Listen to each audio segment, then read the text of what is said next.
మేము ఎవరి దగ్గర బానిసత్వంగా ఉండలేదు. మీ దగ్గర ఏ బానిస బతికారు కదా సార్. 10 సంవత్సరాలు తెలంగాణ ప్రజలందరూ బానిస బతుకుని తెంచుకొని వచ్చారు. హరీష్ అన్న, మీరు 10 సంవత్సరాల పాటు మంత్రిగా చేశారు. దయచేసి ఆత్మసాక్షిగా గుండె మీద చేసుకొని చెప్పండి. మీరు నిజం చెప్పండి. ప్రభుత్వం రేవంత్ రెడ్డి గారు అద్భుతంగా చేస్తున్నాడా, చేయట్లేదా, పరిపాలన బాగుందా లేదా, మీరు మనస్సాక్షి మీరు క్వశ్చన్ చేసుకొని మీరు మాట్లాడండి. ప్రతిరోజు ఏదో విమర్శించాలి. ఎందుకు ఇస్తారు సార్ మీకు ఎంపీ సీట్లు? ఒక్క సీటు కూడా టీఆర్ఎస్ గెలవు, బీఆర్ఎస్ గెలవదు. ఈసారి నేను చెప్తున్నా, రాసుకోండి. ఒక్క సీటు కూడా గెలవదు.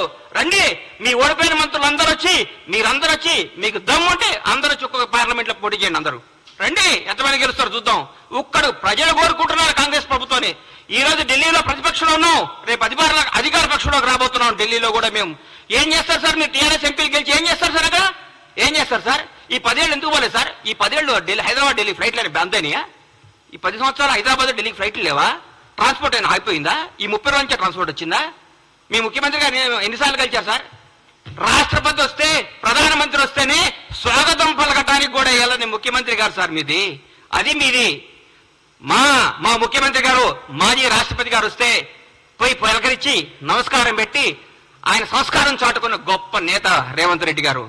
రేవంత్ రెడ్డి గారు యువకుడు, ఉత్సాహవంతుడు, ప్రజల కోసమే, ప్రజా శ్రేయస్సు కోసమే, ప్రజల భాగముల కోసమే, తెలంగాణ ప్రజల కోసం పోరాడుతున్న వ్యక్తి ముఖ్యమంత్రి గారు. ఆయనను పట్టుకొని ఆయన పిసిసి అధ్యక్షుడిగా ఉన్నప్పుడు ఏం చేశారు, పిసిసి అది లేనప్పుడు ఏం చేశారు? విమర్శిస్తారు సార్, విమర్శిస్తారు. ప్రజలు ఒప్పుకున్నారు. మా కార్యకర్తలందరూ మా ఇంటనే ఉన్నారన్నారు హరీష్ అన్న. 10 సంవత్సరాల ప్రతిపక్షంలో ఉన్నా కానీ కాంగ్రెస్ కార్యకర్తలందరూ కాంగ్రెస్ లో ఉంటారు. ఈ రోజు ఏ పార్టీ కార్యకర్తలు అధికారం ఉన్నా లేకపోయినా ఒక కార్యకర్తలు అంటూ ఉంటారు. బీజేపీ కార్యకర్తలు బీజేపీతో ఉంటారు, సిపిఎం వాళ్ళు సిపిఎంతో ఉంటారు, సిపిఐ వాళ్ళు సిపిఐతో ఉంటారు. ఏ పార్టీ కార్యకర్తలు ఆ పార్టీలో ఉంటారు. కార్యకర్తలు ఎక్కడికి పోరు.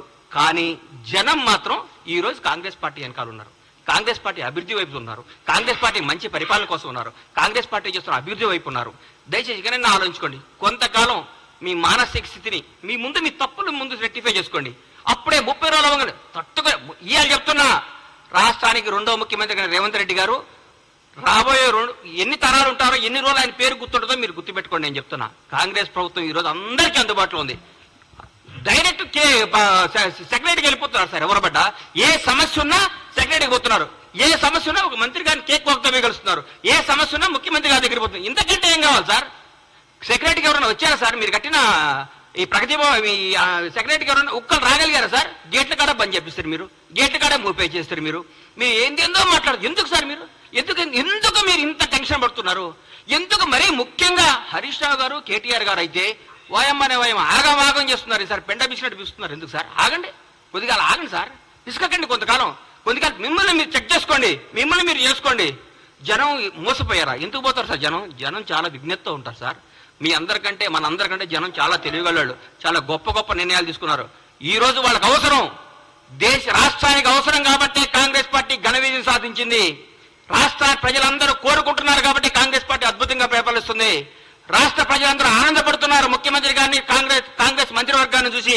ప్రతి ఒక్క మంత్రి ఒక హోదాతో, స్వతంత్ర హోదాతో ధైర్యంగా దమ్ముగా పరిపాలిస్తున్నారు. వాళ్ళ వాక్ స్వాతంత్ర్యం ఉంది ఇక్కడ. ప్రతి ఎమ్మెల్యేకి వాక్ స్వాతంత్రం ఉంది ఇక్కడ. ప్రతి నాయకుడికి వాక్ స్వాతంత్రం ఉంది. ఎవరైనా మాట్లాడచ్చు. మీ దగ్గర మాట్లాడాలంటే ఏమవుతుందో నాయన, ఉన్న ఉద్యోగం పోతుందని భయం. మీ ముఖ్యమంత్రి గారు ప్రెస్ మీట్ పెడితే పక్కన ఒక దళిత మంత్రి గారు కూర్చుంటేనే ఎల్లగొట్టిరు. మేము మా బ్యూటీ చూడండి. ప్రగతి భవన్ ఉన్నాయి. ముఖ్యమంత్రి నివాసాన్ని డిప్యూటీ సీఎం బట్టి విక్రమార్క గారు దళిత ఉప ముఖ్యమంత్రి గారికి ఇచ్చి, అన్నా మీరు అందులో ఉండండి అని చెప్పారు. అది మా గొప్పతనం. దయచేసి ఇప్పుడు చెప్తున్న హరీష్ రావు గారు, కొంతకాలం ఓపిక పట్టండి. 100 రోజులు కాదు, 1000 రోజులైనా మీకు రారు. 1000 రోజులైనా మీకు జరగదు. మీరు ప్రెస్ మీట్ పెట్టే అవకాశం ఉండదు. ఊరికే మీరు పెట్టాలి ప్రెస్ మీట్. ఎదుగు పెట్టాలి కాబట్టి పెట్టాలి. ఎందుకంటే మీకు అట్లాంటి ప్రెజర్స్ ఉన్నాయి పైన. ఏ ప్రెస్ మీట్ పెట్టు అలా తిట్టని మీకు ప్రెజర్స్ ఉన్నాయి కాబట్టి ఆ ప్రెజర్స్ని తట్టుకోలేక మీరు పెడుతున్నారని నాకు అర్థమైంది. మీ మనస్సాక్షిలో మేము బాగా చేస్తున్నాం, మీ మనసుకు కూడా తెలుసు. మీరందరూ మా ముఖ్యమంత్రి గారిని, మా ప్రభుత్వాన్ని మెచ్చుకొని మమ్మల్ని ప్రోత్సహించి ప్రజలకు మంచి చేద్దాం, ప్రజలకు అద్భుతాలు చేద్దాం, ప్రజలకు ఫలాలు అందిద్దాం. కానీ మా 6 గ్యారెంటీలు అమలవుతాయి. మా 6 గ్యారెంటీలు అందరికీ వస్తాయి. 100 రోజుల తర్వాత ముఖ్యమంత్రి గారు, మా కాంగ్రెస్ ప్రభుత్వం చెప్పినట్టు, మా రాహుల్ గాంధీ గారు చెప్పినట్టు, మా ప్రభుత్వం చెప్పిన అన్ని కార్యక్రమాలు అమలు చేస్తాం. మీలాగా అబద్ధాలు చెప్పం, మోసాలు చేయం, తప్పులు చేయం, బంధుప్రీతి లేదు, రాగద్వేషాలు లేవు, నిజాయితీ పాలన ఉంది. మీరందరూ కొద్దిగా ఓపిక పట్టాలని మనస్ఫూర్తిగా కోరుకుంటూ సెలవు తీసుకుంటున్నాను.